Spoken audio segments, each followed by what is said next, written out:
Setelah kita memahami dokumen transaksi yang ada di PPT tersebut dan bagaimana cara menganalisis dokumen transaksi pada kasus ini, selanjutnya kita setelah menganalisis dokumen transaksi yang ada di PPT tersebut, mari kita lanjut ke proses pembuatan jurnal umum dalam menggunakan Microsoft Excel berikut ini. Pertama, kita akan membuat nama perusahaan tersebut, yaitu perusahaan yang ditransaksi yaitu perusahaan Lia. Dalam huruf besar. Di bawahnya adalah nama jurnalnya, itu jurnal umum. Selanjutnya di bawah nama jurnal itu yaitu periodenya. Periodenya sesuai dengan dokumen transaksi, yaitu periode Desember tahun 2020. Selanjutnya kita akan membuat tabel jurnal umum tersebut, yaitu dimana kita akan membuat kolom tanggal.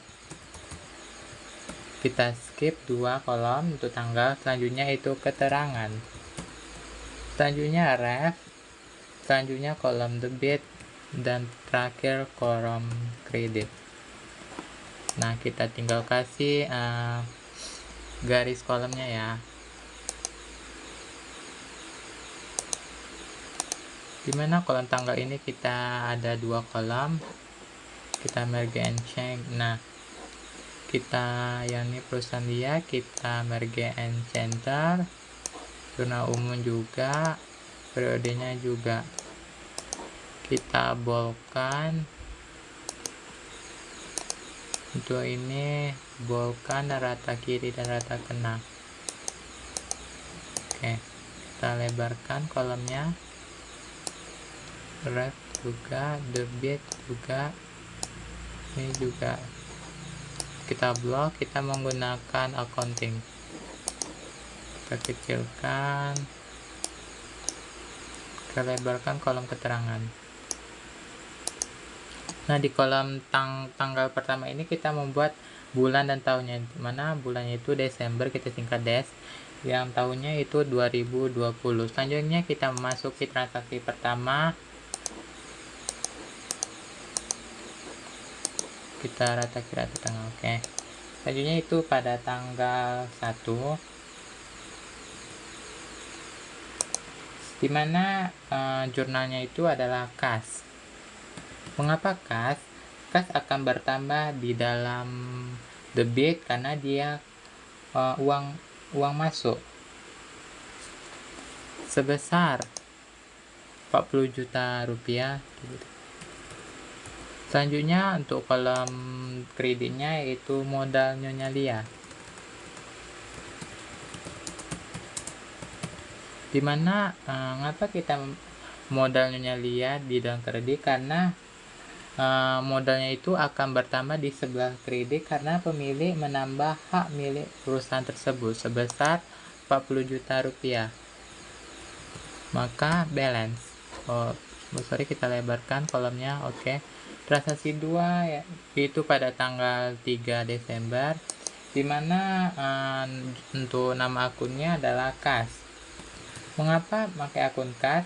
Karena kas akan bertambah di sebelah debit sebesar 15 juta rupiah karena dia uang pinjaman yang diterima. Selanjutnya di kredit yaitu utang bank. Mengapa utang bank berada di kredit sebesar 15 juta rupiah juga? Karena utang bank ini akan bertambah di sebelah kredit karena perusahaan punya kewajiban untuk membayar utang tersebut. Itu transaksi ketiga pada tanggal 5 Desember, yaitu nama akunnya adalah peralatan kantor. Nah, peralatan kantor ini akan bertambah di debit sebesar 4.500.000. Mengapa peralatan kantor? Karena perusahaan membeli peralatan kantor sebesar 4.500.000 dan di kreditnya yaitu kas.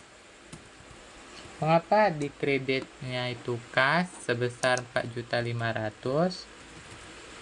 Karena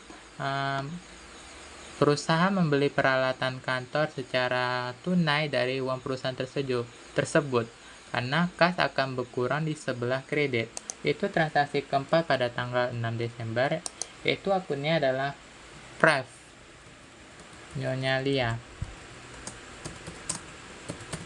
Nah, Prev ini sebesar 2.500.000.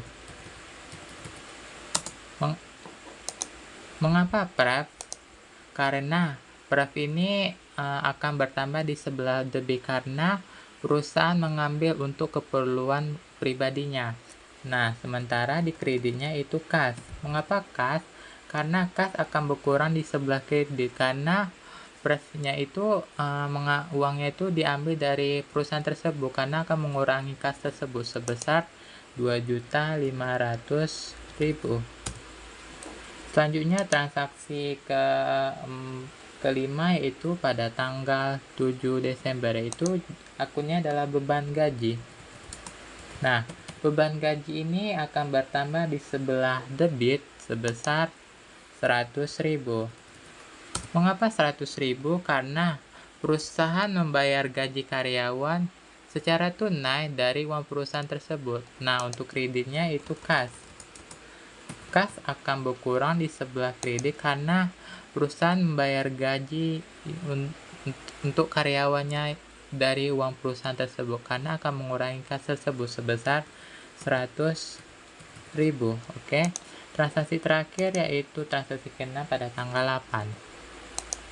Yaitu akunnya adalah yang pertama kas. Mengapa kas? Kas akan bertambah di sebelah debit karena perusahaan menerima atau pemasukan jasa sebesar 6 juta rupiah. Selanjutnya di kredit yaitu pendapatan jasa. Pendapatan jasa akan bertambah di sebelah kredit karena jasa telah diberikan sebesar 6 juta rupiah.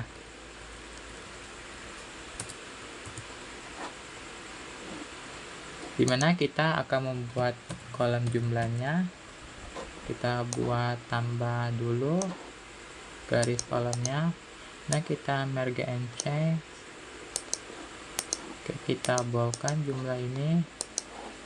Nah, untuk cara cepatnya untuk menjumlahkan pada jurnal umum tersebut kita bisa menggunakan rumus, yaitu kita menggunakan rumus sum sama dengan sum, yaitu kita klik sum dimana kita blok dari 40 juta sampai bawah ini, kita klik enter. Sininya kita tarik ke kolom kredit. Nah, hasil akhirnya itu 68.100.000 rupiah. Nah, ini adalah hasil dari jurnal umum tersebut. Nah, cukup sekian untuk pembelajaran jurnal umum tersebut. Kita lanjut ke untuk sekian tutorial pembuatan jurnal umum di Microsoft Excel tersebut. Selanjutnya kita akan membuat proses ke buku besar.